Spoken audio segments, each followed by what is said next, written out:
TV 2020 ekranlarından merhaba sevgili izleyenler. Gündem Özel programında Diyalog Medya Grubu Genel Yayın Yönetmeni Sayın Reşat Akar'la birlikte sizlerleyiz. Hemen konuları sizlere hızlıca aktarayım. Evet, bugün ilk olarak biliyorsunuz Karayolları Dairesi'ne yönelik saldırı olayı bu kurumun yeniden tartışılmasına yol açtı. Bürokratik işlemler için 100 civarında personeli bulunmakla birlikte yol bakım onarım gibi asli görevlerini yapamaz duruma gelen karayollarının kapatılması dahil geleceğinin bir karara bağlanması isteniyor. Bugün Girne'de de Değirmenlik Dağ yolunda da meydana gelen kazada 35 yaşındaki Uğur Demirkol hayatını kaybetti. Yaralılar var, konuşacağız. Bir diğer konumuz hükümetin öğretmen akademisi ile ilgili yasa değişikliği nedeniyle KıTÖS'ün yarın yapacağı eylem askıya alındı. Bir yandan da bazı özel okulların yıllık ücretlerine zam yapması hem de okul ücretlerini peşin talep etmesi velilerin sert tepkisine yol açtı. Halkın Partisi tarafından yapılan açıklamada da okul ücretlerindeki bu artışlara dikkat çekildi ve denildi ki tam gün eğitime geçilsin. Konuşacağız. Son olarak da hem Türkiye'de hem Kuzey Kıbrıs seçimlerle uğraşırken Rum Yönetimi Başkanı Hristodoulidis, Fransa Cumhurbaşkanı Macron'la görüşerek hem Doğu Akdeniz'deki gelişmeleri hem de Kıbrıs sorununu ele aldı ve Macron, Güney Kıbrıs'ın tezlerine her alanda destek belirtti. Ayrıntılarını ele alacağız. Hepsi ve daha fazlasıyla tabii ki sizlerleyiz. Evet, merhaba Reşat Bey. Merhabalar Funda Hanım. Herkese hayırlı günler dileyerek başlayalım. Evet, bugün güne üzücü bir haberle uyandık. Girne Değirmenlik Dağ yolunda meydana gelen bir kazada 35 yaşındaki Uğur Demirkol hayatını kaybetti. Kendisine Allah'tan rahmet diliyoruz. Ama bu kazada bir taksi içerisinde bulunan yabancı uyruklu yolcular da yaralanarak hastaneye kaldırıldı. Olay nasıl oldu?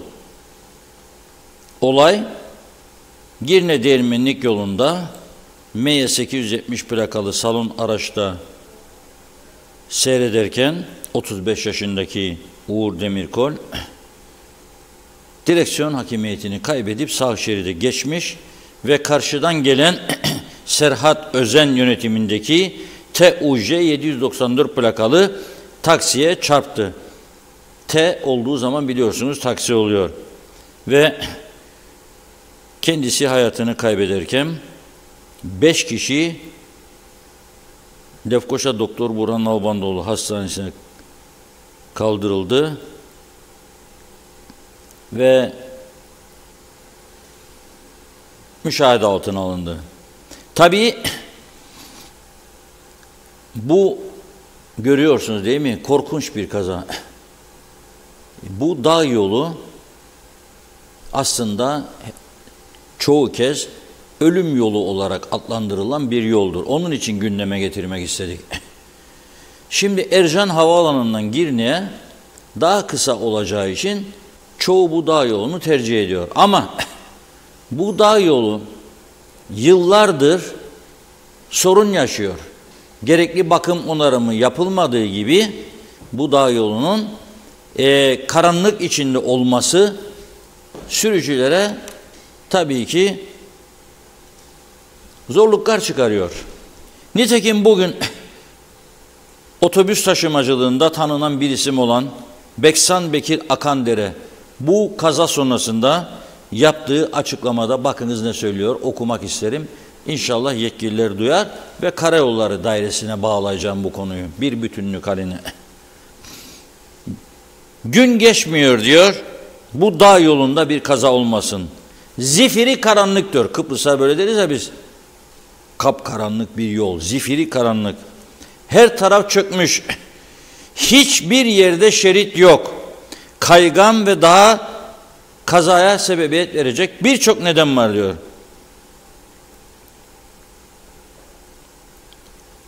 Doğu Girne'yi Ercan'a bağlayan diyor ama her şeye rağmen Doğu Girne'yi Ercan'a bağlayan en yakın kendi kaderine terk edilmiş yarım kalan bir ihalenin de yarattığı kaos diyor. Hem yol yarım kaldı hem de birçok hayatı yarım bıraktı diyor.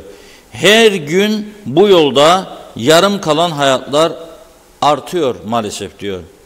Biz her gün yollardayız ve can pazarındayız. Peki yok mu canımıza önem verip önlem alacak? Böyle bir irade, böyle bir otorite yok mu diyor.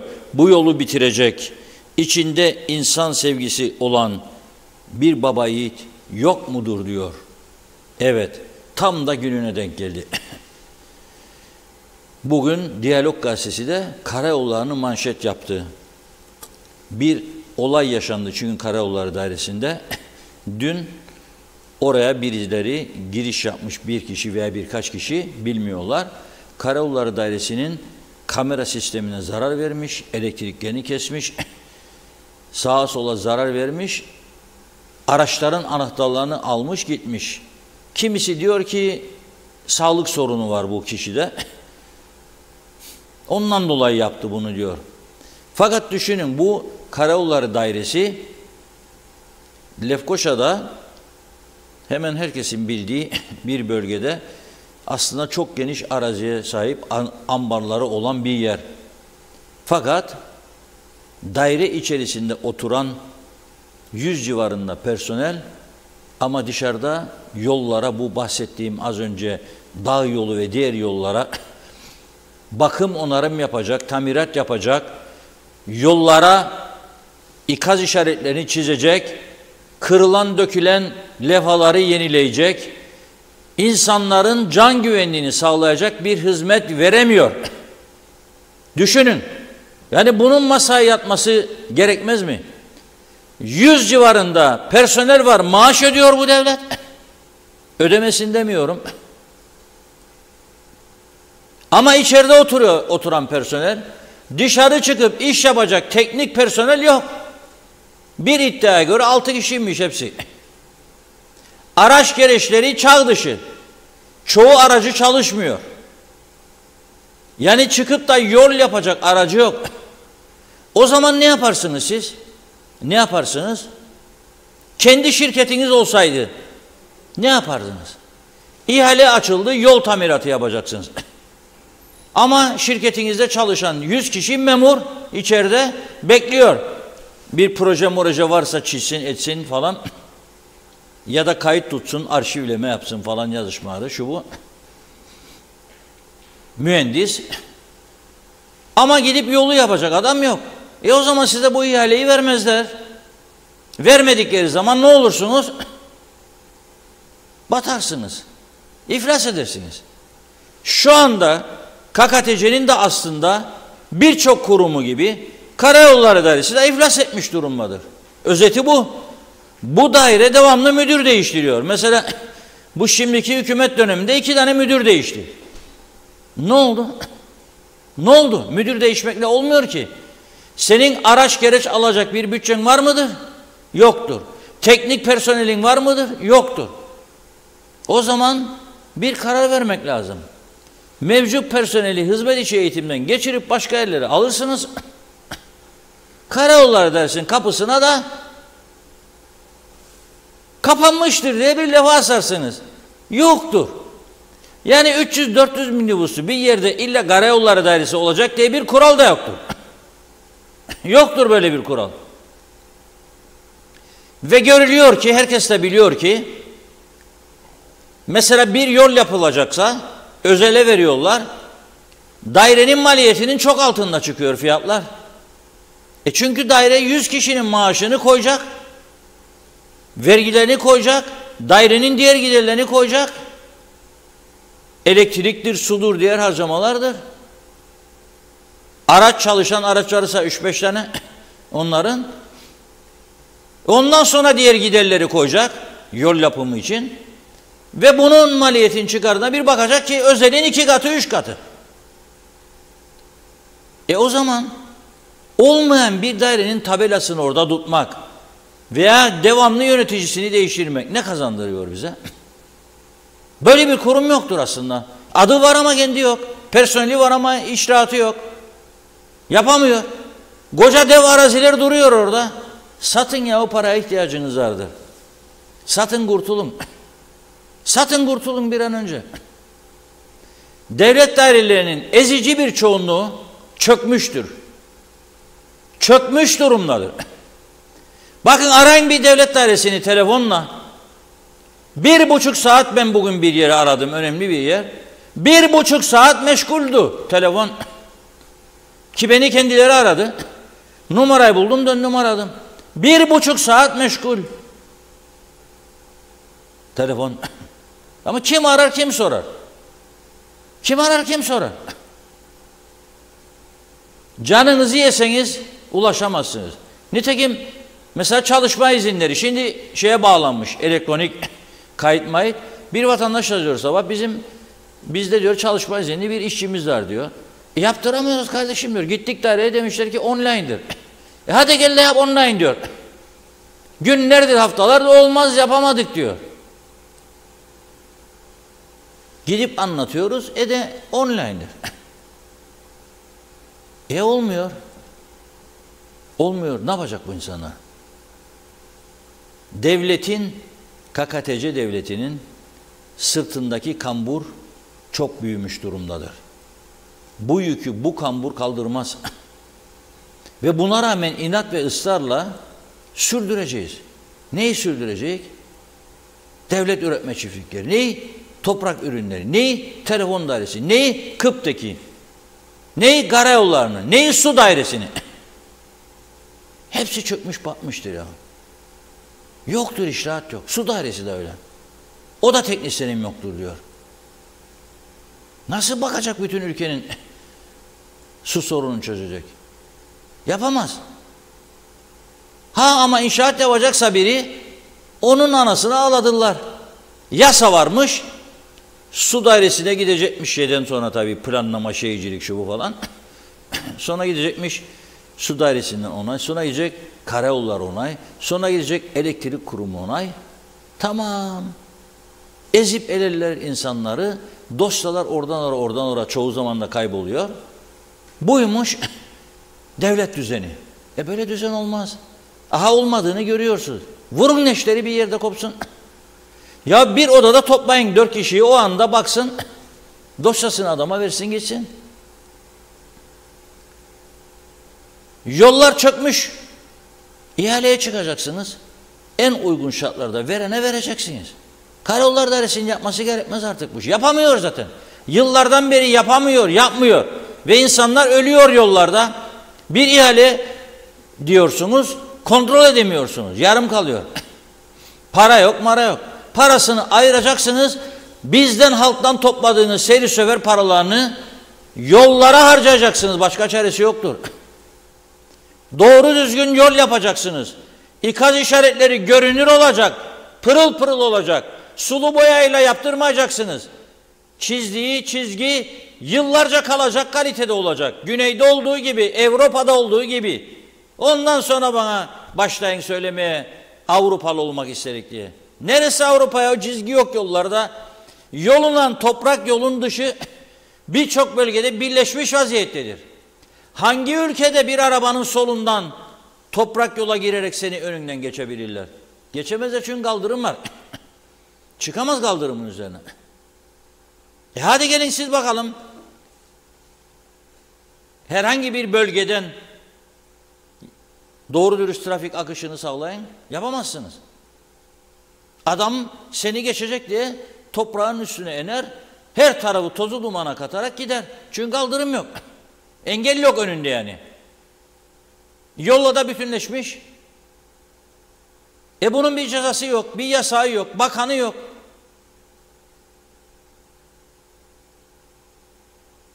Adam gitmiş Karayollar Dairesi'ne hasar vermiş.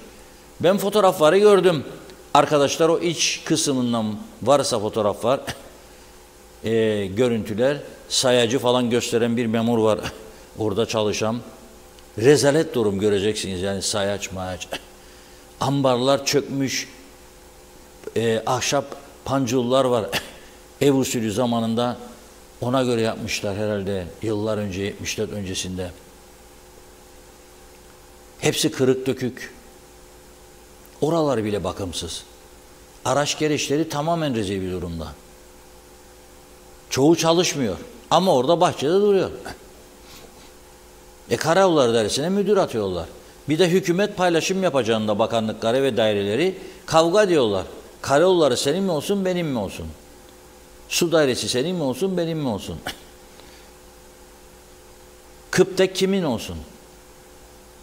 Kimin oldu da hayretti Kıptek? Ya da diğerleri. Mümkün değil. Hale bakar mısınız size? Devlet dairesi burası. Bakın.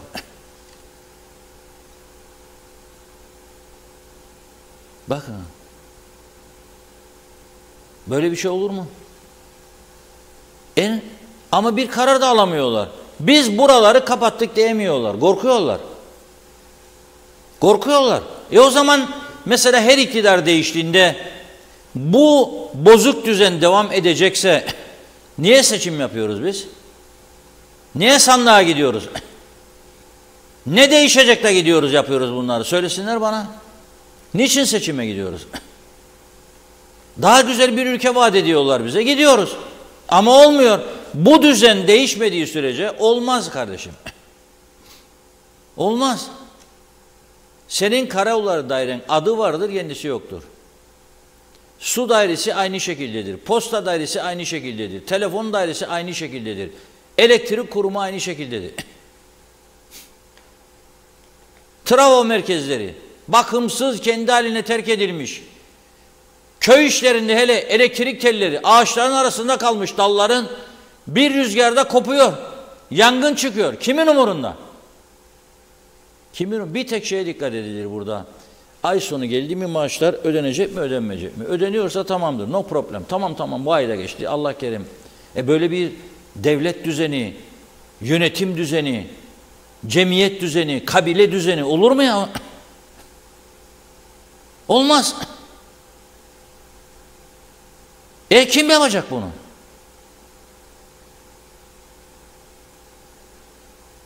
İktidara getirdiklerimizin yapması lazım ama yapmıyorlar. Yapamıyorlar. Baskı var üzerlerinde. Ya parti baskısı ya sendika baskısı. Korkuyorlar. Aman bir şey olmasın. 3 ay koltuk, 4 ay koltuk, o da koltuktu. Ne kadar götürürsen bu işi. Zaten 3 ay oturunca koltuğa ısınma süreciymiş 3 ay. Koltuk ısındıktan sonra ısı tesiriyle o insan kendini bir daha yüksek ısılı yerlere taşımayı düşünmeye başlarmış. Mesela bakan oldum, ne zaman başbakan olacağım? Başbakan oldum, ne zaman cumhurbaşkanı olacağım? Ya o KKTC'nin başbakanı da, cumhurbaşkanı da, bakanı da olsam ne değişecek? Ne olacak? Ne olacak? Yani Mercedes'in arka koltuğuysa marifet, gelin benim arka koltuğa koyayım, sizi süreyim götüreyim. Buysa marifet. Buysa önemli olan. Bir de son zamanlarda duyuyorum bazı önemli makamlar başladılar böyle, bir zamanlar çok yaygındı. Dernek mernek işlerine de karışmaya, cemiyetler, dernekler falan müdahale.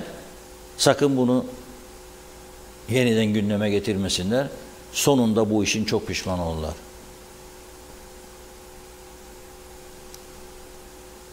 Bugün Dünya Basın Özgürlük Günü'ymüş.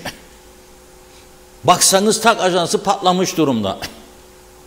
Ben cemiyet başkanı olarak bildiri yayınlarken bile düşündüm. Acaba gerekli mi gereksiz mi diye. Bir yığın yalanı slogan var orada. Bir yığın. Yok basın öyle özgür, basın böyle özgür. Ne özgür ya? Siz bir yığın naylon basın yarattınız bu ülkede. Bir yığın. Kasıtlı bir şekilde. Doğru iş yapılmasını isteyenlere saldırmak için. Yahut da doğru iş yapanlara saldırmak için. Yahut da sizi korumak için. Ondan sonra basın özgürlüğü aman titreme. Eller ayaklar titriyor. Vazgeçin ya.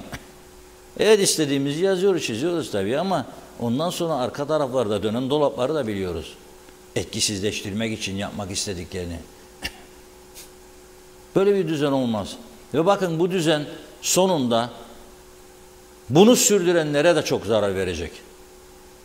Bakın eskilere sorun. Sorduk, geçen hafta söyledik değil mi? Bayram süresince her gün eski siyasilerin önemli isimlerin hem de demeçlerini yanıldık. Ya bir tanesi bile bu ülke doğru gidiyor demedi. Demedi. Onlar da pişman. Keşke biz bunu yapmasaydık diyorlar işte. Bazı gereksiz haklar verdik diyor. Yaptık diyor bu hatayı diyor. Yaptın ama bak şimdi o hatayı düzeltemiyorlar bunlar. Korkudan titriyorlar herkes. Olmuyor. Da birisi girmiş, aklı dengesi yerinde değilmişmiş gibi düşünülmüş de Karaoğlan'a zarar vermiş. Yahu zaten hiçbir şeyin yok. Neyin zararını verecek? Sigorta düzenini gördük. Çürümüş bir ahşabın üstünde. Çevreyi gördük. Binanın durumunu gördük. Satın kurtulun tümünü. Paraya da ihtiyacı var devletin. Satın kurtulun.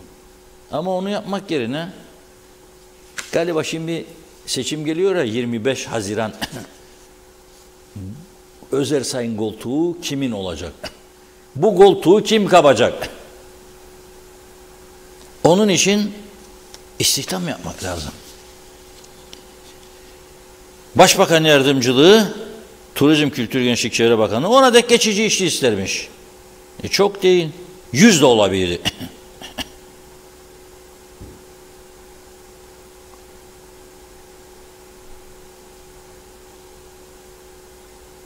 Evet, uygunluk da almış.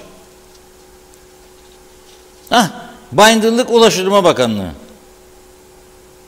O da 10 adet istermiş. Ettir mi? Ona da onay verildi. Etti 20. 120 de işte biliyorsunuz değil mi? Ulaştırma Bakanlığı Yeniden Doğuş Partisi'nin, Turizm, Çevre, Demokrat Parti'nin aldığı UBP en büyük parti. Koalisyon büyük ortağı. 120 de ona versinler yetki. Ne yapalım? Bu iş bekleyen bir hale genç vardır. Yani gidip de şimdi inşaatlarda orada burada mı çalışacaklar ya da ne bileyim ben gelecek burada gece dizgicilik yapsın bize ya matbaada baskıcılık. Olmaz öyle şey. Yazı var, kışı var bu işin. Doldurun gitsin. Buyurun Funda Hanım. Başlayalım. Evet, çok teşekkür ediyoruz ilginize. Mustafa Özcan'la başlıyoruz. İlk yetişti. İyi yayınlar dilemiş. Yarınki eylemden bahsediyor öğretmenlerin. Anne baba çalışanlar bırakacak, kimsesi olmayanlar ne yapacak çocukların diyor. Askıya alındı grev şimdilik. Erol Topçu hayırlı yayınlar. Mehmet Matahasu Terazili, isim vermeyeyim ama özel bir okuldan bahsediyor. Geçen yıl 39.000 lira olan okul ücreti 95.000 lira oldu.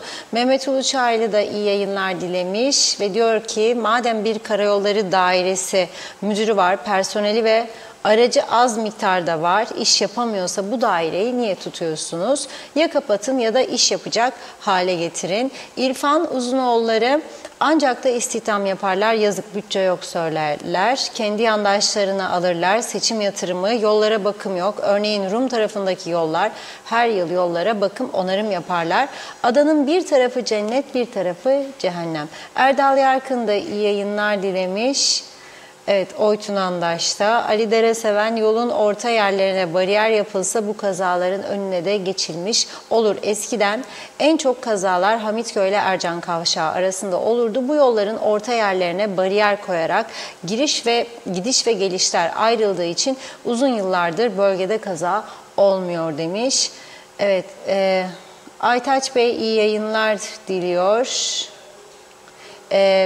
Oytun Andaş demiş ki 20 senedir Federe Kıbrıs Türk Devleti'ne ait daire koymadınız yazdı. Yeni mesaj geldi. Azıcık kaydı. Hemen yakalayacağım. Tam yakalayayım ki sonra atlayınca. olmuyor, yanlış oluyor. Evet, Doğan Falyalı iyi yayınlar. O da diyor kapatın daireleri deniyor. Peki oradaki personel ne olacak? Hala personel eksikliği var diye yeni istihdamlar yapılır. Acaba ne yapmak gerek demiş. Aytaç Bey, bu ülkede denetim yapılmazsa hiçbir şey düzelmez. Saygılarımla. Çağatay Donner, her şeyi hazır bulmuş, ganimetlerle cebini doldurmuş, tembel bir kültüre sahip, yapıcı, üretici değil, yiyici, yıkıcı bir toplumdan ne hayır gelir? Mustafa Şakir Küçük, emlak satışlarında satışların oldu. Bu hükümet bir arsa devri için alandan da satandan da yaklaşık 120 bin lira para alıyor diyor. Evet, şimdi biraz aşağı ineceğiz. Yakalayacağım. Kudret Eriz, neyimiz doğru ki demiş. Gaz 250 lira oldu. Manisa'da gaz yokmuş. Ali Dere Seven, benim ev telefonum 20 yıldır arızalı. Zamanında çok aradım. Ne gelen oldu ne arayan. Bu devletin bugüne kadar batmaması hakikaten şaşılacak bir durum. Evet, Kerim Akgün, yol boyası, yağlı boy trafik yol boyası yapılmıyor. Selülozik boyası olması gerekir. Ben biliyorum diyor, ben yapardım demiş. Osman Cyprus, özel okullar, okul harçlarına %150 zam yapıldı. Herkes şok içinde. Lütfen bu konuda bize yardımcı olun lütfen demiş.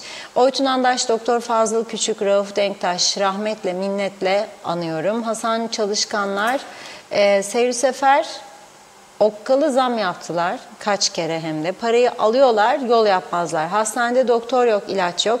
Sahillere, ahbaplarına peşkeş çekiliyor. Eksik olsun böyle hükümet. Doğan Falyalı, yeni vergi zamları kondu.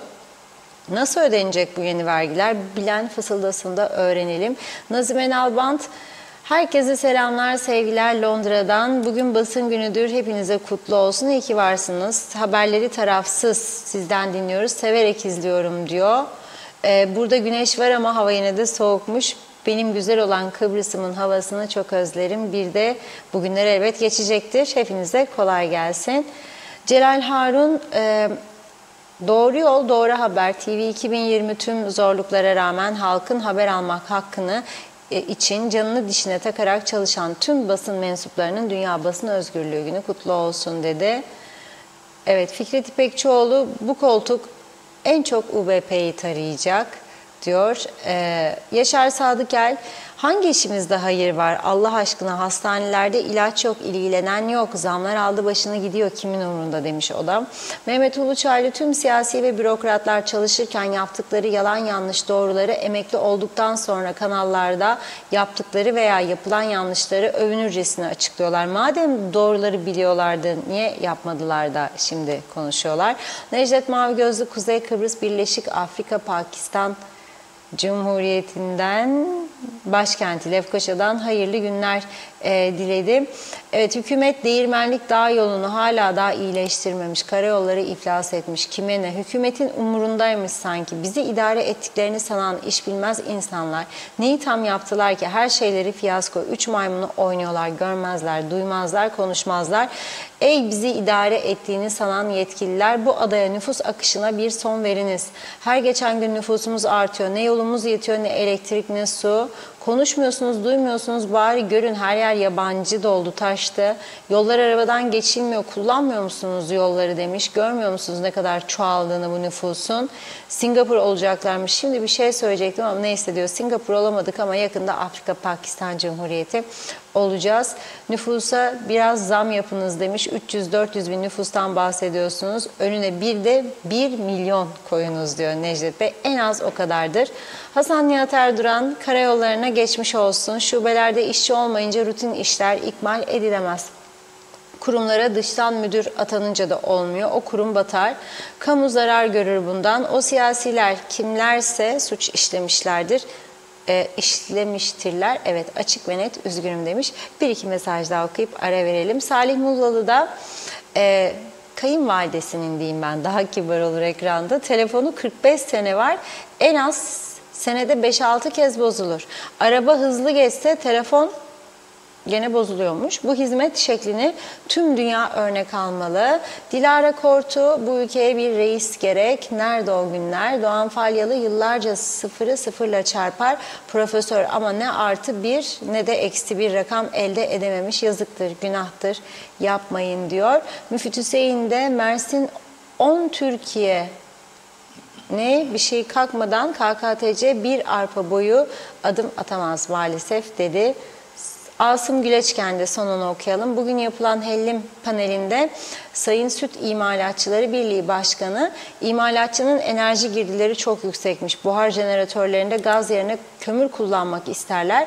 Çevreye büyük zarar verecekler. Bakanlar sıcak bakarmış bu işe. Bu konuyu da gündeme getirirseniz güzel olur. Bir teknecik vardı çevreye zarar veren, bir de bunlar çıkacak diyor. Evet, devam edeceğiz sonrasında. Çok teşekkür ediyoruz. Buyurun Reşat Bey.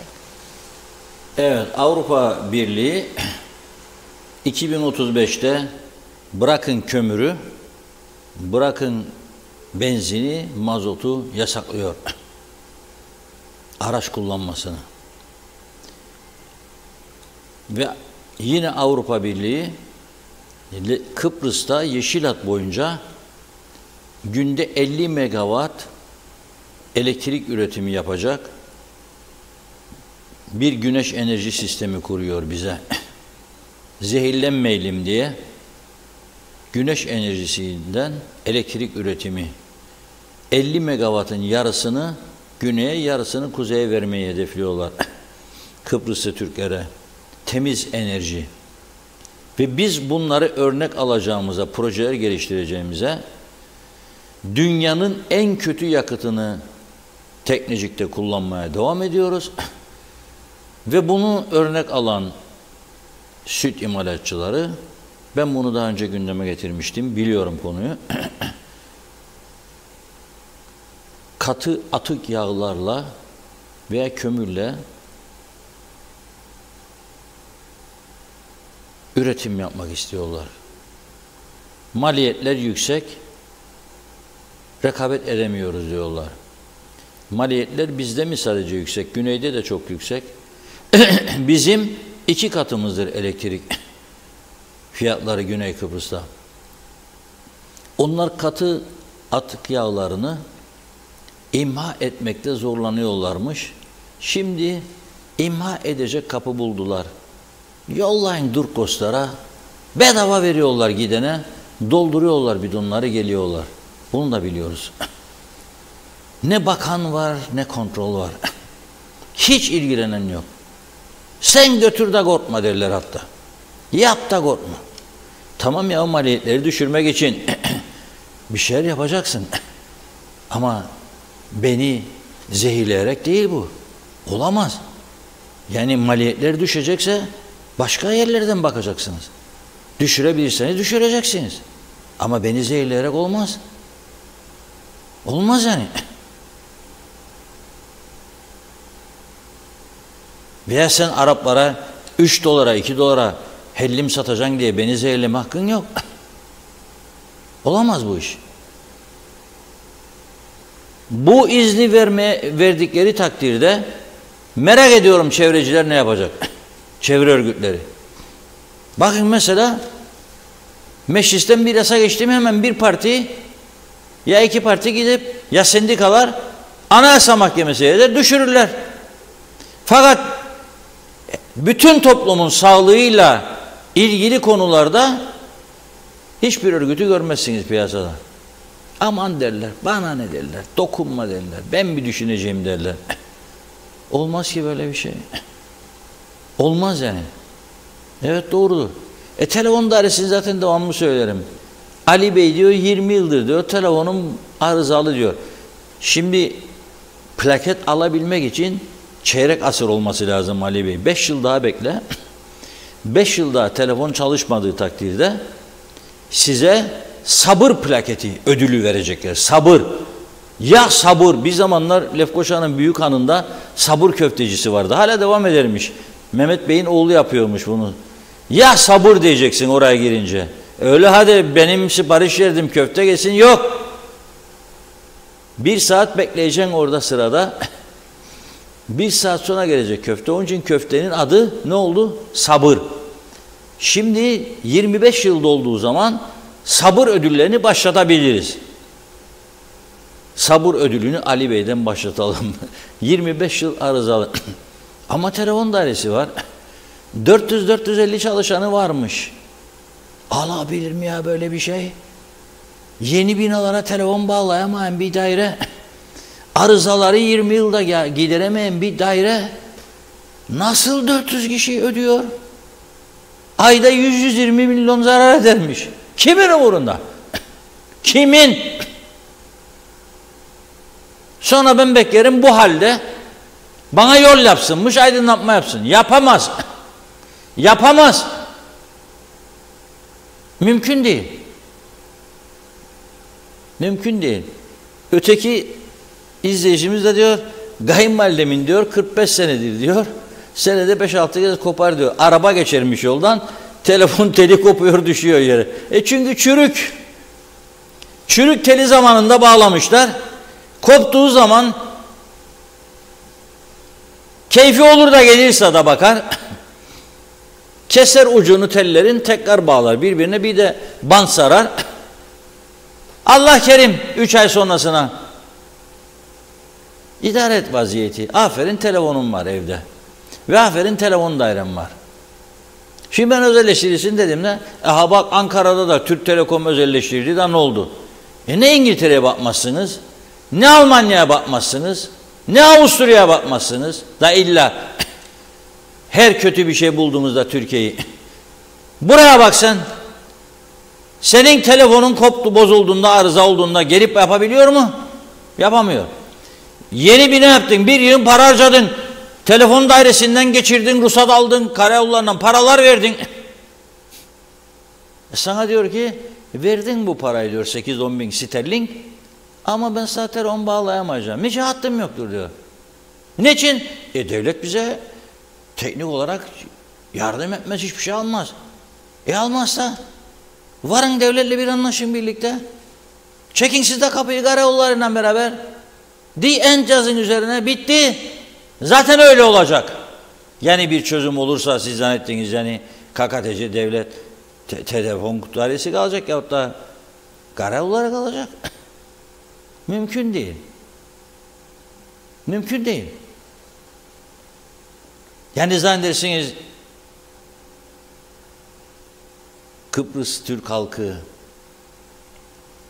Kıptek'ten elektrik almak isteyecek yoksa AİK'ten mi? Nereden? Açık ve net konuşalım. Nereden? Arabalar arızalandığında nerede tamir ettiriyor çoğu insanlar yedek parça istediğinde? Hadi bakalım. 100 puanlık soru size. Nerede yaptırıyorsunuz? Geçebilenler için söylüyorum. Et meselesi gibidir bu iş. Vatan millet sakaryası yoktur be kardeşim. Ticaretin dini imanı yoktur. Adamın cebinde para sayılı. Ben gözümle görüyorum. Gidiyor yazıyor. Bir marketin adını söylemeyeyim. Lefkoşa'da yazıyor. Türk tarafından bahsederim. Öteki marketin adını yazıyor. Ona diyor 1 litre bu kadar.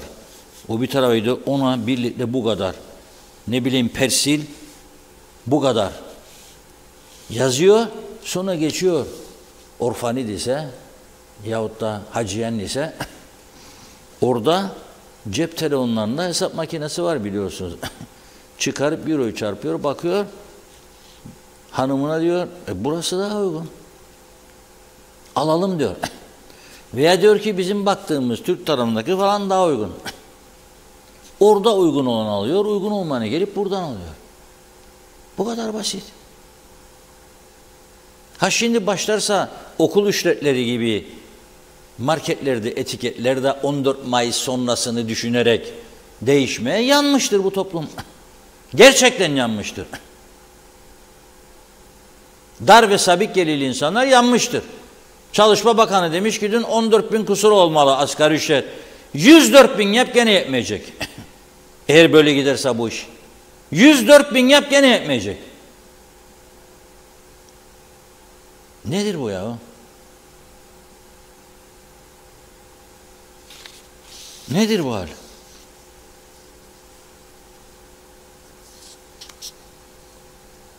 Evet, Mustafa Bey yazdı ya,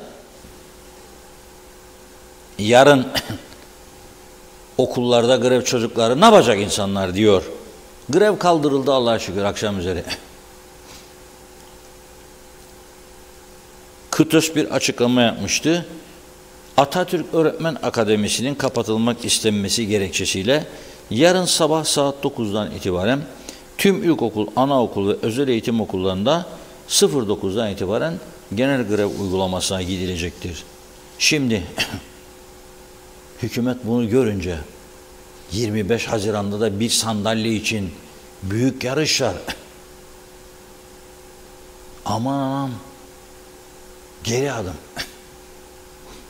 Senin yapmak istediğin iş doğru muydu? Yani illaki öğretmen akademisini bitirenlerin öğretmen olabildiği bir yasa geçirdiğiniz zamanında doğru muydu, eğri miydi bu? Doğruysa niye şimdi değiştirmek istiyorsunuz? Eğriyse niçin değiştirmiyorsunuz? Hiç mi grev görmediğinizde korktunuz hemen? Doğru mu değil mi bu, onu söyleyin bana siz. Bilmiyorum. Soruyorum mesela şimdi Oxford'dan mezun oldu benim çocuğum, geldi. Çok iyi bir fizikçi. Bu yasaya göre öğretmenlik yapamaz değil mi KKTC'de? Yani 18 bin, 20 bin, 25 bin öğretmenlik kabul etse de orada çalışmak istemez. Çünkü ana baba baskı yapar, gel evladım yanımıza, memleketimize işte falan. Yapamaz mı? Yapamazsa, yaptırmıyorsanız bu sizin için bir ayıptır ya. Kendimize göre bir düzen yarattık bunun içerisinde. Öyle bir batmış düzen yarattık. Batak düzen, kokmuş bir düzen. Sağımızda solumuzda yuvarlanıyoruz bunun içerisinde. Herkes neresi kurtarırsa kendini ona sarılır. Bunun içinden nasıl çıkacak ya? Çirkef yatağına düşürülmüş bir toplum nasıl çıkacak bunun içinden? Yürüyemen ki çıkasın. Yürüyemezsin. Ne yapalım? Bir düzen değişikliğine gidelim. Olmaz. Başkanlık sistemi olursa diktatöryaldır. Faşizmdir. Gene istedikleri gibi örnek veriyorlar. Mesela Güney Kıbrıs'ı hiç düşünmezler bile. Hani Rum lideri 70-80 tane dosyayı önüne koyarak 3 saat sorgulandı. Hani daha belki bir Rum lideri ayakta duracaksın dedi kendisine. Soruşturma komitesi Hristof Yasa. O zaman cephanelik patlamasıyla olay ilgili. Ayakta sorguladılardı Cumhurbaşkanı. Bu kötü bir düzendir değil mi? Bizde benzeri olamaz. Biz daha demokratik, daha parlamenter sistem dururken 450 milletvekili adayı çıkarmak varken ya şans gele milletvekili olursam Allah partimde iktidara gelirse bakanlık yolu varken seçilemedim merak etme elektrik kurumu, telefon dairesi, kooperatif iş bankası, toprak ürünleri, vakıflar bankası, var oğlu var, yönetim kurulu. O da olmadı. Danışman. Olmadı mı? Eski milletvekilleri mecliste danışman falan değil mi şu anda? Garantili yerin. Korkma. Bu düzen değildir yani, değil mi? Düzensizliktir bu. Bu düzensizliktir. Şimdi bazıları böyle görüyorum, gösteriş yarışına girdi bazı makam sahipleri. Hep böyle vatan millet nutkuyla vurmaya çalışıyorlar bizi. Bu bozuk düzeni düzeltmeye ve bu vatan topraklarını adam etmeye, rüzgar esinde ayakta durabilecek şekilde güçlendirmeye yönelik hiçbir şey yok ama. Hiçbir şey. Nasıl olacak bu? Senin söylediğin lafından olmaz ki bu. Nasıl? Bunun için adım atman lazım, karar üretmen lazım, dik durman lazım, gelir getirici önlem alman lazım. Yapmıyorsun. Hayırlı uğurlu olsun. Duyuyorum, iskeleden haberler geliyor.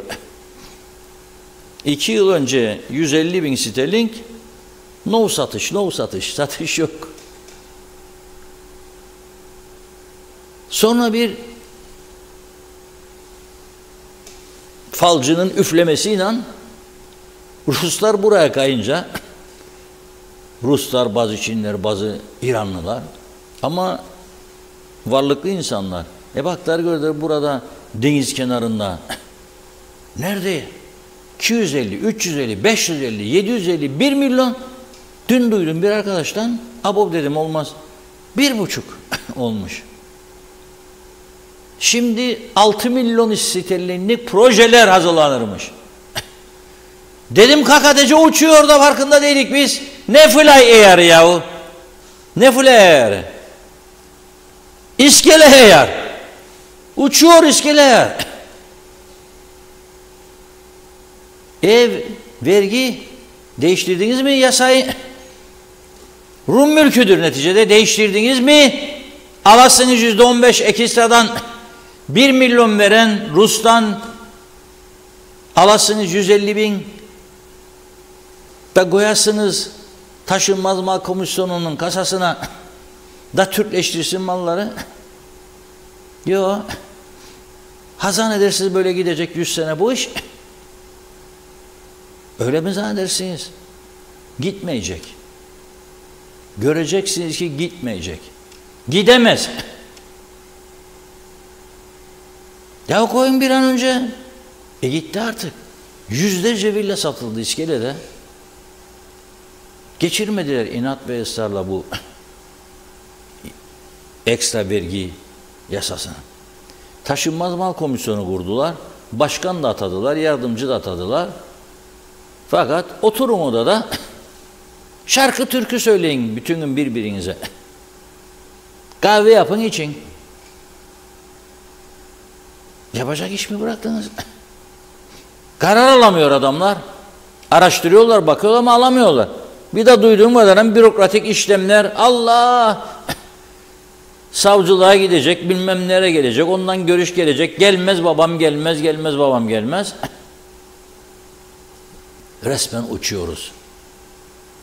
KKTC uçuyor. Nereye uçuyor belli değil ama. Bu olmaz. Sendikanın grevi olacak mı, olmayacak mı? Analar, babalar, küçük çocuğu olanlar ilkokulda, anaokulunda falan filan perişan. Neyse biz programa girerken hükümet demiş, durdurduk. Kaçıncıdır koyuyorsun, çekiyorsun, koyuyorsun, çekiyorsun. Musluğu açtın, su akarsa doldur, kovayı çek, doldur. Kovayı su akarken doldurmuyorsun, musluğu kapatıyorsun sen. Niye açtın o zaman? Ne bu ya? Artema mı? Aç kapa, aç kapa. Aynı tartışmaları yıllardır duyuyoruz. Çünkü niyet yok. Cesaret yok. Sonra da özel okulda çocuk okudanlar sabahtan beri yağıyor bana. Yazılar, resmi yazılar fiyatlarla ilgili. Yağıyor mesajlar. Yandık diyorlar. Çocuk da alıştı özele. Şimdi devletten nasıl götüreceksin sen? Özelde saat 4'e kadar gidiyor bu iş. Devlete verdin mi normal düzende 12-12.30 alıyorsun çocuğu. Bir de sabahtan sendikacı arkadaşlar geliyor okula 8.30'da. Hey, haberiniz olsun, grev var bu okulda. O saat. Bu demokrasi. Okul müdür öğretmenleri telefonları sağ. Çocuğunuzu bıraktınız aşağınım ama sendika ani grev koydu, gelin alın. Niçin grev? Duvarda çatlak gördü. Ne? Hademe ekstra parasını alamadı. Hadi be, bu kadar kolay mı ya bu iş? Gösterin bir dünya ülkesi, Danimarka, Finlandiya, İsviçre, İsveç. Nerede var? Nerede var? Özele verelim çocuğu. Özelde de fiyatlar her gün bum bum bum bum. Gelir düzeyi %50 artarsa okulda %150, nasıl çıkacak bu işin içinden bu insanlar? Olmaz. Bu düzen bozuk düzen. Halkın Partisi'nden de hoşuma gitti. Ne hanımdı? Duygu Uzun Hanım bugün bir açıklama yaptı. Okudum. Devlet okullarında kademeli olarak tam gün eğitime bir an önce geçilmesi için toplumsal seferberlik başlatılması şarttır. Eğitimden sorumluymuş. Kademeli olarak tam gün eğitime bir an önce geçilmesi için toplumsal seferberlik. Evet, bunun için öneriyorum. Bütün çocuğu öğrencisi olan bütün ana babalar sabahtan başlayınız.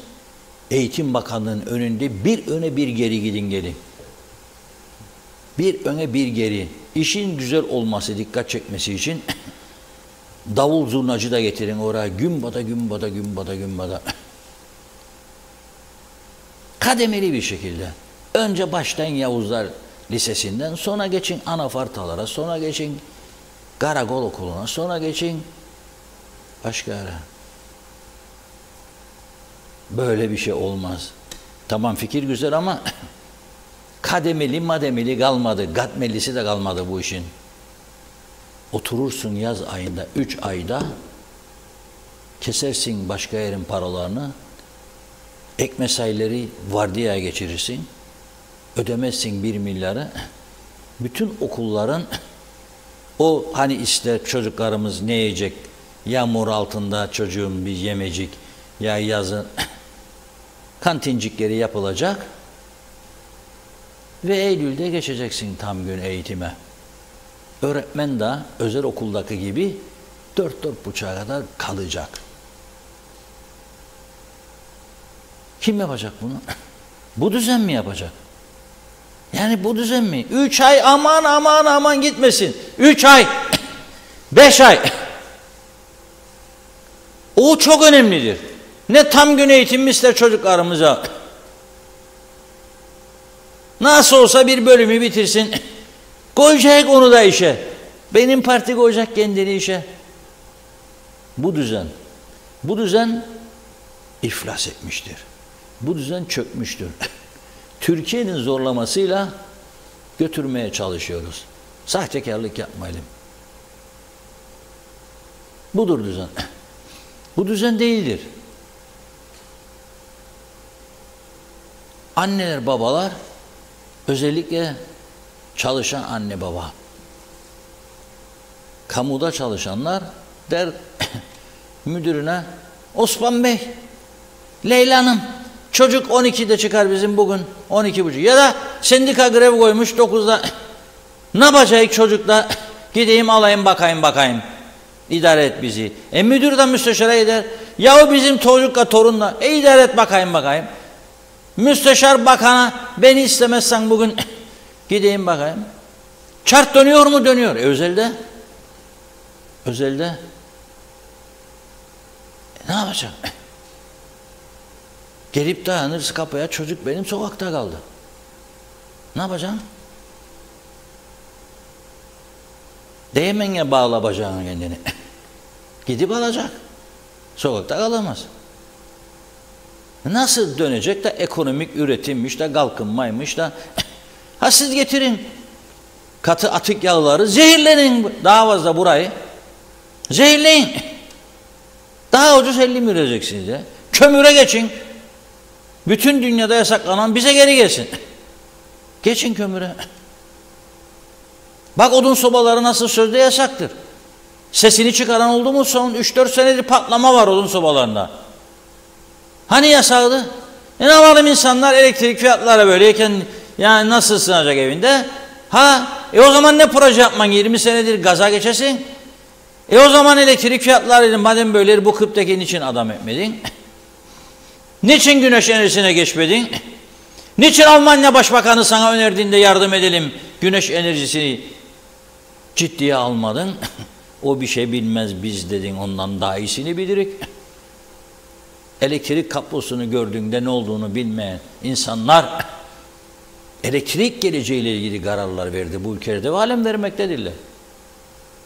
O zaman hayırlı uğurlu olsun vatana ve millete. Onun için forever'i ben seviyorum bu cümleyi. Forever'i. Çok güzel bir laftır. Kim bulduysa Allah razı olsun. Eşit ve egemen de çok güzeldir. Allah razı olsun. Olmayan, senin olmayan toprağın üzerinde nasıl eşit ve egemen oluyorsun? Onu da bana anlatsalar anlayacağım. Anladan yok.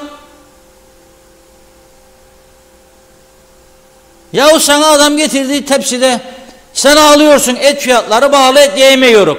Ben sana fırın kebabı getirdim, koydum önüne. Burun büküyorsun bana ne? Acaba pişti mi pişmedi mi? Taze mi değil mi? Kuzu mu koyun mu? Hadi ya gidişin o zaman. Ayım koydu sizin önünüze.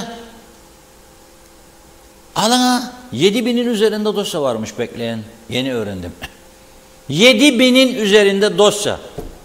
Hiç kimse bu günahı ödeyemeyecek, ben size söyleyeyim. İleride yaşanacakların sorumlusu bu fırın kebabını beğenmeyenlerdir. Veyahut da fırın kebabından anlamayanlardır. Bir de arası pastırma seviyorlar demektir. Öyle düşünüyorum. Ha, tam gün eğitim, evet, yıllardır benim savunduğum bir konudur. Olmazsa olmazdır ve insanları siz öyle bir duruma getirdiniz. Fakir çocukları devlet okullarında 2,5-3 saat eğitim, fakir olmayanlar veyahut da her şeyinden kesmek zorunda kalanlar özel okul. Onlar da baş edemiyor şimdi. Edilecek gibi değil be kardeşim. Ama çocuklarına iyi eğitim aldırmak isterler. Olmaz. Ben her gün sizin grevinizi olduydu olacaktı, grev, okullar kapandı kapanmadı. Bunu çekeceğim yani. Bunu mu çekeceğim? Yok. Kusura bakmayın. Buyurun Funda Hanım. Evet, devam edelim. Kaldığımız yerden Salih Mullalı. Düzen insanlara verilir ama bunun gerçekleşmesi için buna uyulması gerekir. Sayar Aker, bir çalmadıkları güneş kaldı demiş. Evet, Hasan Nihat Erduran 50 megawatt bile Kuzey Kıbrıs ihtiyacına enfiyedir. Çare Türkiye ile Interconnect ve Solar'a geçmektir yazmış. Fevzi Mehmet Çağoğlu da iyi yayınlar diliyor. Gaye Kök, telefon arızalarına bakmazlar ama 10 lira borcumuz olsa şak diye kesmeyi bilirler. Bertu Jüri, memleket bitti Reşat Bey demiş. Nazime Nalbant, pahalılık çok, ev kiraları aldı başını gidiyor, her şey sterlin euro üzerinden. Neden böyle? Sanki oradaki halk sterlin mi yoksa euro mu alıyorlar? Böyle halkını çok perişan ediyor. Bir de çok yüksek seyri seferler, arabaların üstüne çok koydular demiş, maliyetler, temizlik vesaire. Çok koydular diyor. Bu kadar da yapmasınlar lütfen. Daha fazla vatandaşı üzmesinler. Duyduklarımız beni çok üzüyor. Reşat Bey'i çok takdir ediyorum demiş. Teşekkür ederim. Evet, yüreğinize sağlık diyor. İyi ki varsınız. Çok seviliyorsunuz. Herkese teşekkürler demiş. Erol Hasan Melbourne'den selamlarını yolladı o da. Ramazan Süleyman Londra'dan selamlar. İyi yayınlar. Hem çalışıp hem sizleri dinliyoruz. Kıbrıs'ımızın problemlerini izliyoruz. Yazık 25 sene evvel İngiltere'ye yerleştim. Bu düzenden ve hala da bir arpa boyu yol alamadık. Yazık, çok yazık demiş. Allah oradaki Kıbrıslıların yardımcısı olsun. Hüseyin Boşnak, en iyi günler sizlerin olsun demiş. Doğan Falyalı, herkes denizde kürek çeker, biz karada kürek çekeriz. Peki nasıl olacak bu iş? Evet, Nilüfer Canova, Reşat Bey inanamazsınız. Bebek malzemeleri, eşyaları, kıyafetleri de bizim tarafın yarı fiyatına.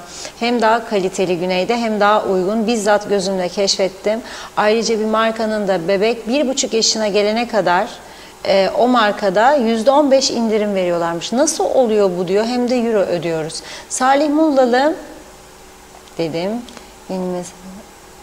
Hemen okuyacağım. Bu böyle yapıyor. kaçırmayayım. Evet, Salih Mullalı dün İngiltere'de de öğretmenler grevdeydi. Tren, postacılar, hemşireler de grevdeydiler. Hayat pahalılığı burada da çok kötü.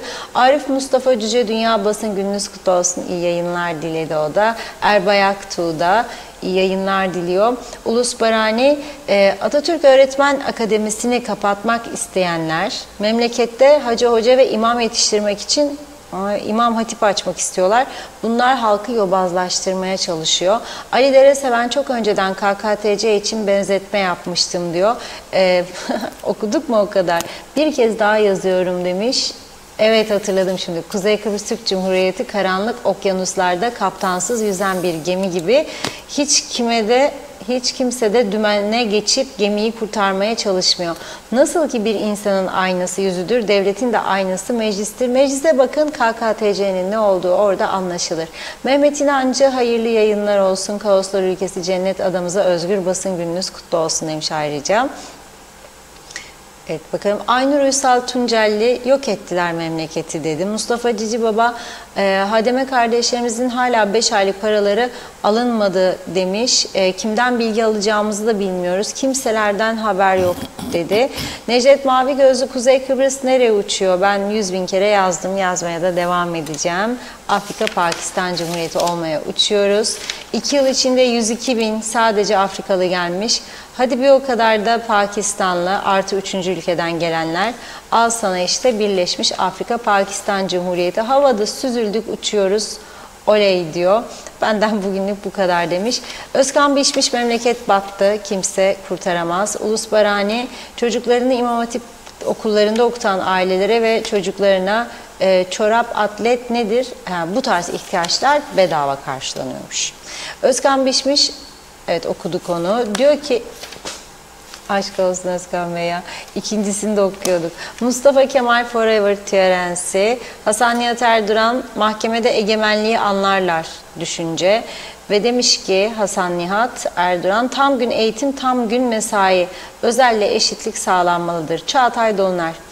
Reşat abi, KKTC uçuyor dedin. Evet uçuyor da kendi ekseninde. Hiçbir şey olmamış, olmayacak gibi uçuyor. Pek yakında yeryüzüne öyle bir çakılacak ki nereye uğradıklarını şaşıracaklar. Şimdiye kadar yaptıkları ve yapmadıklarının hesabı sorulacak. O günleri dört gözle bekliyorum. Şenol Tatlıcıoğlu iyi yayınlar, selamlar diledi. Zeliha Adaman'da bakıyorum. Evet, Soner Sabriler, İngiltere'nin güneşli güzel havasından tüm Kıbrıs'a sevgiler, selamlar demiş o da. Fikret İpekçioğlu, hepsi boş, her şey bitti, şimdi de sıra öğretmen kolejinde mi? Diyor. Mehmet İnancı, Reşat Bey et konusuna değinmediniz bugün, uzlaşı sağlandı mı diye sormuş. Salih Mullalı, kazaların en büyük sebeplerinden biri de arabaların hiçbirinin doğru dürüst test olmadığındandır dedi. Şöyle bir bakayım, üstten atladığım var mı? Hüseyin Koltan, atlamışım arada. Hoş geldiniz, doğru haber, doğru adres, iyi yayınlar diliyor. Ağzınıza, yüreğinize sağlık demiş o da. Çok çok teşekkür ettik. Zannediyorum tamamladım. Buyurun. Evet, et fiyatları, et konusu aslında kapanmış değil. Kapanacak gibi de değil. Hayvancılar Birliği dün Tarım Bakanı'na 4 maddelik muhtıra şeklinde bir metin vermişti ve bir hafta süre tanıdı onlarla ilgili.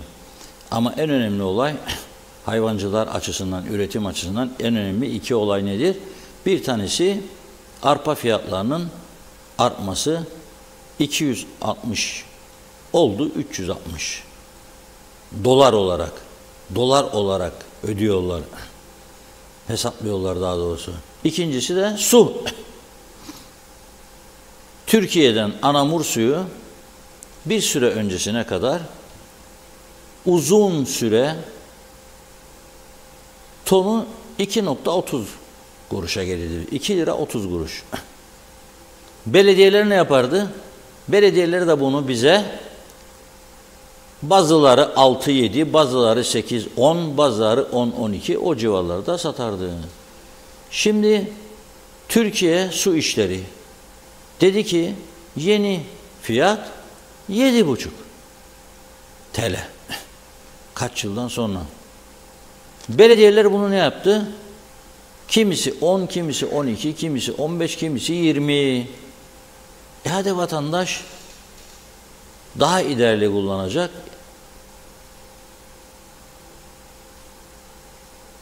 Yüksek faturayı bir şekilde ödeyecek. Evdir.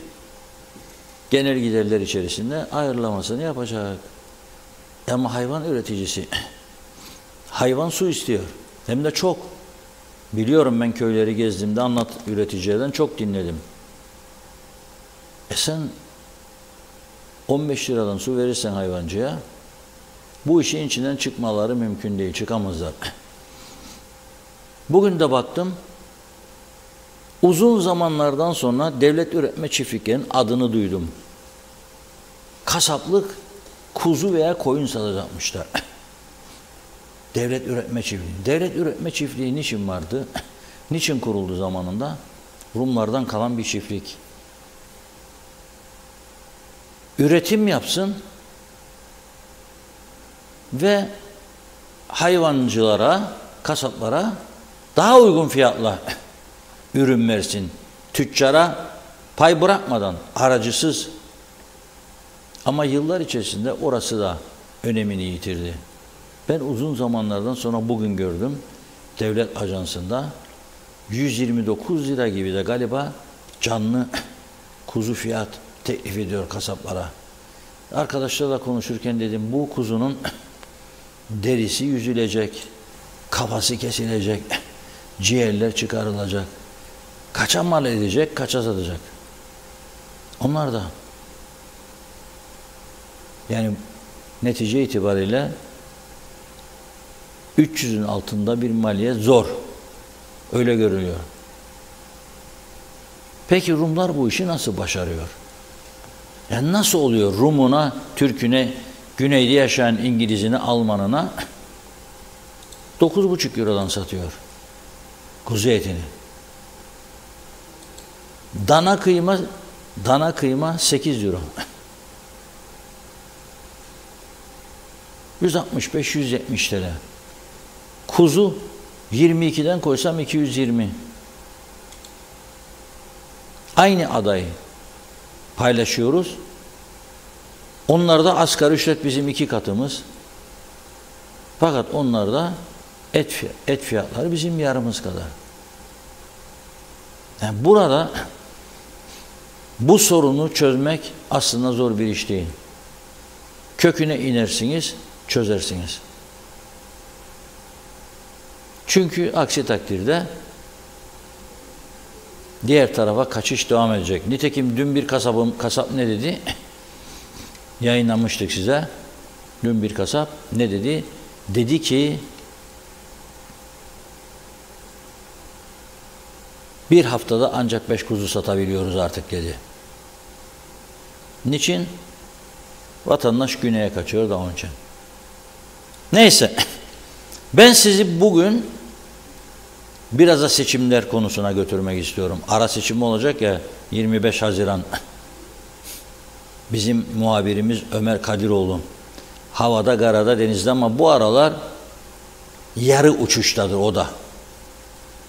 Uçuş seviyesini aşağılara indirdi. Hava güneşli ya, çok yükseklere tırmanmayayım diyor. Orta menzil uçayım. 25 Haziran seçimlerine vatandaşlar nasıl bakıyor? Sor bir bakayım dedim. Sordu. Birlikte izleyelim. Bir sandalye için hükümet seçime gidiyor. Evet. Sizce bir milletvekili için mi seçime gidilmeli yoksa erken seçim mi olmalı? Ya bir milletvekili için de gerekmez ama erken seçim daha iyi bence. Erken seçim. Tabii bence daha iyi erken seçim. Bir tane o kadar masrafa gerek yok. Evet. Peki erken seçim değil de bir milletvekili için seçime gidilirse oy vermeye gider misiniz? Kesinlikle vatandaşlık görevimizi yaparız. Gidersiniz. Giderim. Tek milletvekili için çok gereksiz bir pozisyon. Hiç gerek yok. Erken seçime gidilmesi gerekir diye düşünüyorum. Daha doğru. Tabii daha doğru olacak, evet. Peki diyelim ki bir milletvekili için seçime gidildi. Oy vermeye gider misiniz? Hayır, gitmeyeceğim. Neden? Gerek yok, yani anlamsız, bana çok anlamsız geliyor. Yani şu anda bir vekil için seçime gidilmesi mantıksız ve anlamsızdır. Düşüncem o. Külfet olur mu? Zaten rakam açıklandı, 30 milyon Türk lirası bir maliyeti var bu işin. Dolayısıyla çok hem maliyetli hem anlamsız hem gereksiz. Yani anlamı yok. Evet, hayır gitmeyecek. Erken genel seçim olsa da boştur. Bence benim görüşüm bir milletvekili de seçilmeyebilirdi. Yani huzuri masraf. Yani bir milletvekilsiz olurdu diyorsunuz. Tabii olurdu. Niye olmasın? Peki diyelim ki hükümet kararında netleşti. Bir milletvekili için seçime gidiyor. Oy vermeye gider misiniz? Onu düşüneceğim. Bence bir kişi için değil de bu kadar olan bir masraf için bence toplu olması daha mantıklı bana göre. Erken seçim. Erken seçim olması daha mantıklı. Peki diyelim ki kararda netleştiler ve bir milletvekili için seçime gidecekler. Oy vermek için sandığa gider misiniz? Gitmem. Çünkü gerek duymam. Yani bir kişi için bu kadar yapılacak olan bir çalışma sizce mantıklı mı? Hele bu zamanda. Yani görüyorsunuz ekonomik şartlar çok zor. Gerçekten aldı başını gidiyor zamlar. Ve hiç memnun değilim ben mesela bu yönetimden. Çünkü sebebini soracak olursanız benim gibi emin olun birçok insan var bunu düşünen. Herkes geçim sıkıntısında, herkes geçim derdinde ve bunun yanında ya onu düşüneceğiz ya da örnek veriyorum seçim düşüneceğiz. Seçtik, ne olacak? Bir kişi daha seçtik. Yani ben değişmeyecek. Ben şimdi örnek veriyorum Türkiye'ye gitmek istiyorum. 2 çocuğum bir de eşim var. 20.000 TL vermem gerekiyor. Nereden getireceğim? O yüzden gitmeyeceğim. Erken bir genel seçim olur ya. Bir kişiyle bu kadar para mı atılıyor sokaklara? Abes bir şey değil. Erken genel seçim. Tabii ya yapsın ya ertelesin hep. Beklesin sonrasında değil bir kişi. Peki diyelim ki kararda netleştiler ve bir milletvekili seçimi yapacaklar. Oy vermeye gider misiniz? Gitmem. Ne giderim? Ne gidem bilgi işi için uğraşayım ya ben. Kendi işime gitmem. Çabasa giderik hepsine verir. Bir bilgi işi için koşturduğumda kasına. Zaten kazanacak bellidir. Yani, Gitmem diyorsun. gitmem ne işim var yani. Erken genel seçim yapmaları lazım. Bir milletvekili için 30 milyar para, 30 milyon para neyse gidecek. Yazık günah değil mi? Bunu şey yapsanız. Ben isterim erken seçim, genel seçim olsun. Bu kadar. Peki diyelim ki bir milletvekili için seçime gidiyorlar. Oy vermek için sandığa gider misiniz? Gitmeyeceğim. Neden? Vermem de onun için. Vermem istemediğim için gitmem. İstemiyorum bir milletvekili için. Boşuna masraf diyor. Tabii boşuna masraf efendim. Boşuna masraf. Ne gereği var ya? Sen genel seçime git.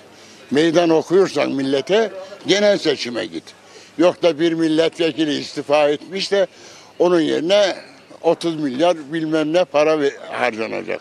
Olacak iş mi bu ya? Değmez. Bir milletvekili için Değmez. Ne değişecek? değişen bir şey olmaz. Şey olmaz. Genel hükümet çoğunluğu. Daha muhalif genel. Denge değişecek bir şey yok. Hiç değmez. Erken genel seçim olmalı mı? O makul. Olabilir. O daha iyi olur. Diyelim ki bir milletvekili için seçime gidiyorlar. Oy vermek için sandığa gider misiniz? Gitmem. Neden? Değmez. Yani boşuna masraftır. Yani ona harcanacak parayı da sağlığa harcansın, eğitime harcansın. Yani daha acil şeyler var. Onlara harcansın. Yani bir milletvekiline göre yapılmalı diye düşünüyorum. Ondan sonra çıkacak neticeye göre de erken genel seçimin tablosu olacak. Gidelim mi gitmeyelim mi diye. Peki bir milletvekiline yönelik yapılacak seçimde oy kullanmaya gider misiniz? Gideceğim. Vatandaşlık görevimi yapacağım. Bir milletvekili için yanlış anlamadıysam 30 milyon TL gibi bir para harcanacak. Ciddi bir rakam. Aslında yasa cevaz verirse yapılmayabilir diye de düşünürüm. Bu 30 milyon TL'yi ülkenin ihtiyacı olan daha başka yerler vardır. Asfaltlar vardır, o asfaltların çevre aydınlatması vardır diye kullanılabilir diye düşünürüm. Çünkü bir milletvekilinin hangi partiden seçilirse seçilsin meclis aritmetiğinin değişmeyeceği kanaatindeyim. Sadece örneğin bu bir milletvekili şu anki mevcut muhalefetten kazanırsa muhalefetin erken genel seçim baskısını hükümetin üzerinde artıracak. Ama hükümet seçilir, hükümet kanadından birinden de seçilirse o da diyecek ki demek ki benim yaptığım icraatlar memlekette doğrudur. O yüzden bu milletvekilini ben kazandım. Bence erken genel seçim yapılmalı. Neden? Ya daha mantıklı olur diye düşünüyorum. Tek bir şeye, vekileye bakılmazsızın yani genel bir seçim daha mantıklı olur diye düşünüyorum. Evet. Peki diyelim ki bir milletvekilinde netleştiler. Yani bir milletvekili için seçime gidilecek. Oy vermek için sandığa gider misiniz? Bir milletvekili için mi? Tabii o zamanki duruma bağlı. Yani gidilmesi gerekirse giderim tabii ki. Niye gitmeyeyim? Bir şeylerin değişeceğine inancınız var mı? Bir milletvekili zannetmiyorum değişsin bir şeylerin değişmesi. Zannetmiyorum. Bu işi yapılacaksa genel olması lazım. Genel bir düşünceyle olması lazım.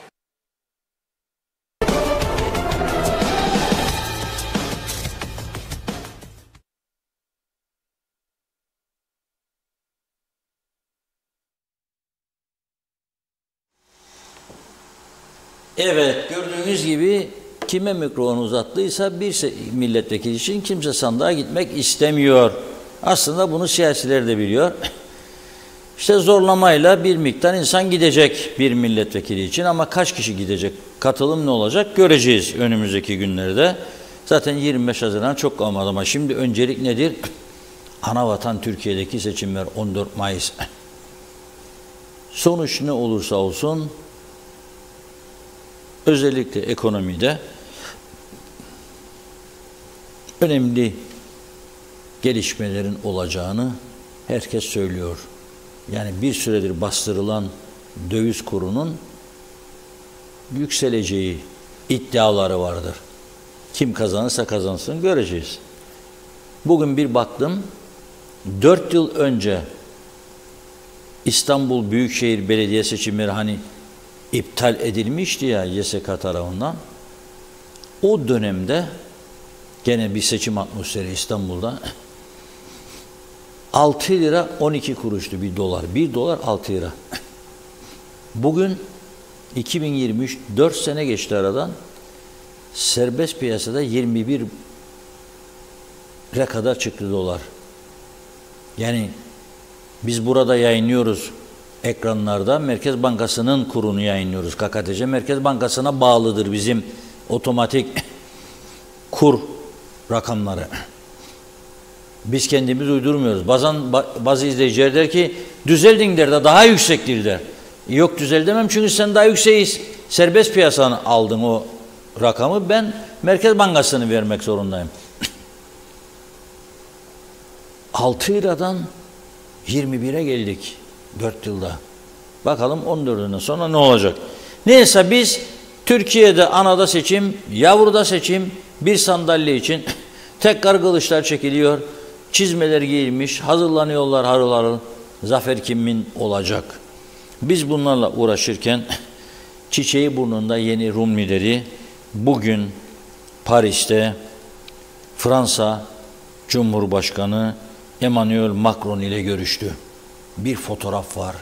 Böyle sanki de iki aşık insan gibi. Birbirine aşık iki insan gibi. Macron ve Christodoulidis. Gidiyor orada ve görüşme yapıyor. İkili çalışma yemeğinden önce bir de ortak basın toplantısı düzenliyorlar. İkisi de genç gördüğünüz gibi.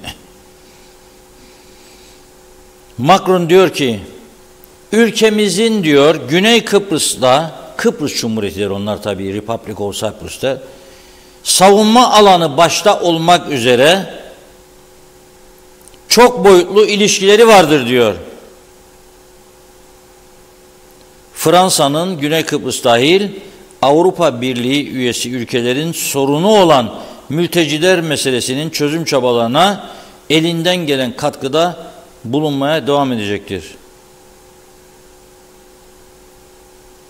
Christodoulidis ise Fransa ile ikili ilişkilerin enerji, savunma ve güvenlik alanlarındaki işbirliği stratejik öneme sahiptir diyor. Yani sırtını Fransa'ya dayamış vaziyette öteden beri Rumlar. Yunanistan'ın en büyük dostu Fransa başından beri. Anastasiadis döneminde de Macron çok büyük destek veriyordu. Şimdi Christodes'e.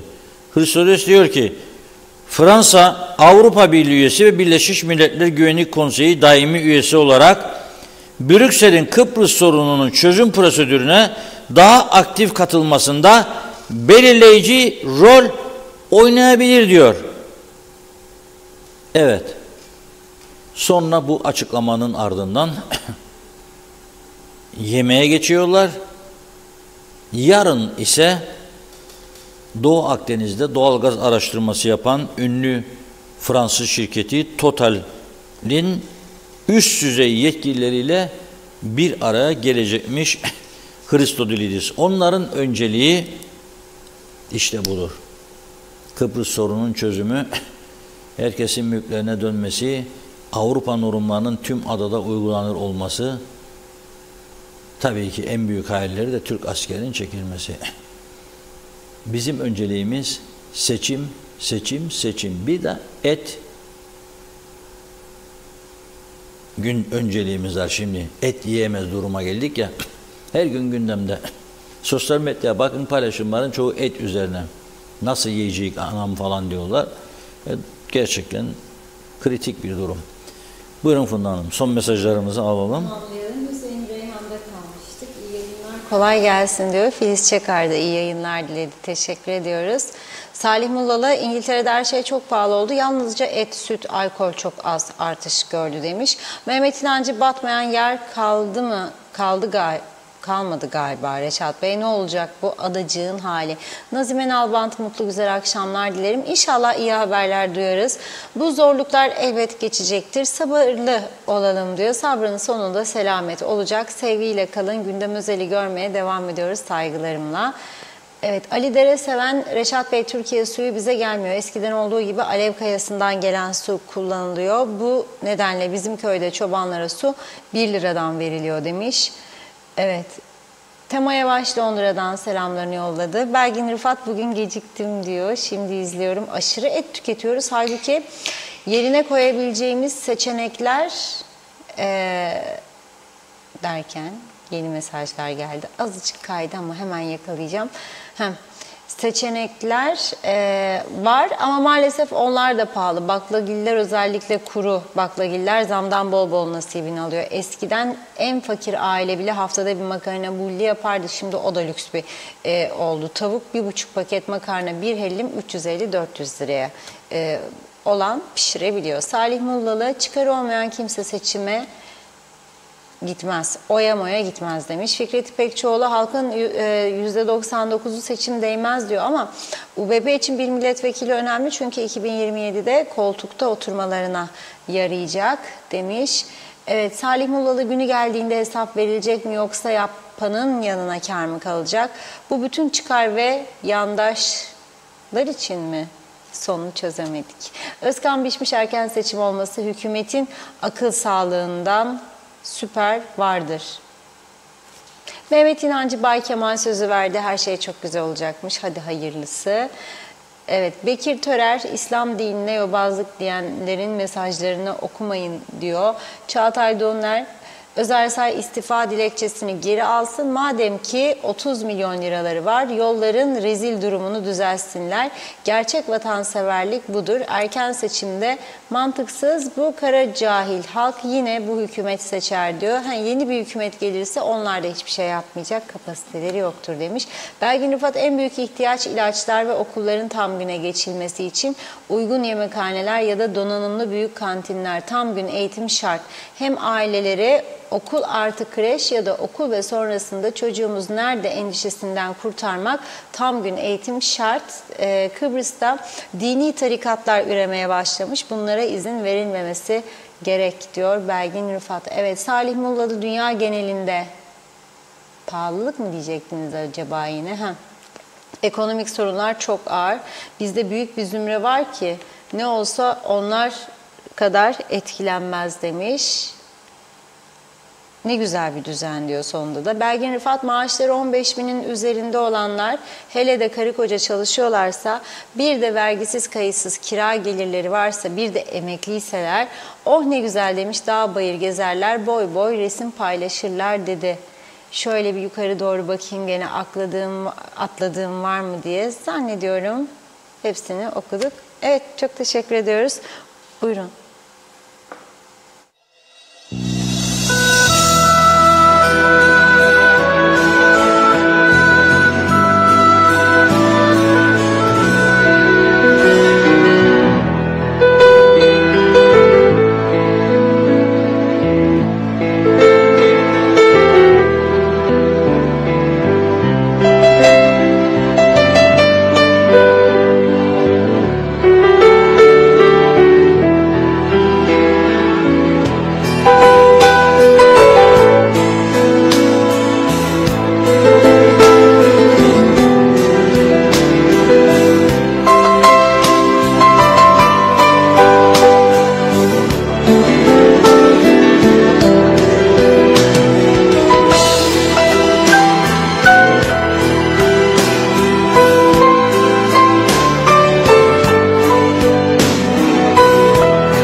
Evet, Semiha Yankı'nın ne güzel şarkısıydı bu, hatırlıyoruz değil mi?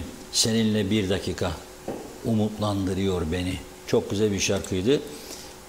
Umarım sizler de beğendiniz. Bugünü bu şarkıyla noktalayalım, güzel güzel sonuçlansın. Bugün bir izleyicimiz dedi ki, eskiden dedi hava karardığı zaman aman saat 4:30 olmuştur derdim dedi. Koşa koşa televizyon karşısına. Bizi izleyenlerin ezici çoğunluğu bizi televizyondan izliyor, ekranlardan.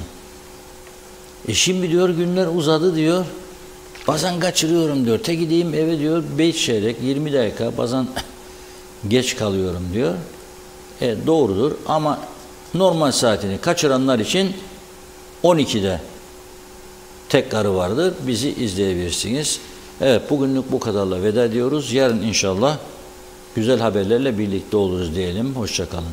Çok teşekkür ediyoruz. Evet, programımızı burada tamamlıyoruz sevgili izleyenler. Yarın yine aynı saatte görüşmek üzere. İyi akşamlar.